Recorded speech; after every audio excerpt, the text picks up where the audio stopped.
Hello everyone, welcome back to another mini blog. তো আজকের ব্লগটা শুরু করলাম রাত 12টার থেকে। তো কোথায় যাচ্ছি, কেন যাচ্ছি, সবই তোমাদের সাথে শেয়ার করব। তো ততক্ষণের জন্য স্টে টিউন। রাত্রের ডিনার সেরেই আমরা সোজা পৌঁছে গেছিলাম স্টেশনে। আর কিছুক্ষণের অপেক্ষাতে আমাদের ট্রেনও এসে হাজির। ট্রেনে উঠে দেখলাম সবাই প্রায় শুয়ে পড়েছে, কারণ রাতটাও অনেকটা হয়েছে। তাই আমিও আমার আপার সিটে উঠে পড়লাম।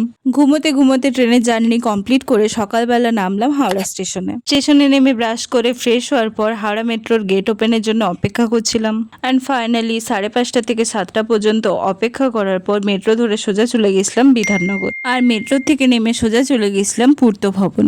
আশা করছি এতক্ষণে অনেকেই বুঝতে পেরে গেছেন যে আমি কলকাতা কেন গিয়েছিলাম। আর যারা এখনো বুঝতে পারেননি তারা শেষ পর্যন্ত দেখুন, আমি আস্তে আস্তে সব রিভিল করব। পৌঁছানোর পর ওখানে লাইন দেখে তো আমার মাথাই খারাপ হয়ে গেছিল, না জানে কত টাইম লাগবে। তাই ভাবলাম আগে ব্রেকফাস্টটাই সেরে নিই। দেন ফাইনালি 1টার সময় হাতে পেলাম এই রেজিস্ট্রেশনটা। হ্যাঁ, ঠিকই ধরেছেন, এই WBNC রেজিস্ট্রেশনটা আনার জন্যই আমার কলকাতা যাওয়া। রেজিস্ট্রেশন হাতে পেয়ে ওখানেরই ক্যান্টিন থেকে লাঞ্চ সেরে এবারে চললাম মেট্রো ধরে হাওড়া স্টেশনের উদ্দেশ্যে। হাওড়া স্টেশনে পৌঁছে এই গরম থেকে বাঁচার জন্য স্প্রাইট কিনে বর্ধমান লোকাল ধরে পেয়ারা খেতে খেতে পৌঁছে গেলাম মোসাগ্রাম স্টেশন। দেন মোসাগ্রাম স্টেশন থেকে সেকেন্ড ট্রেনে চেপে ছোলা মিক্সচার খেতে খেতে প্রায় 8:30টার সময় পৌঁছালাম বাঁকুড়া স্টেশন। আমি চললাম বাড়ি। So don't forget to do subscribe. Tata.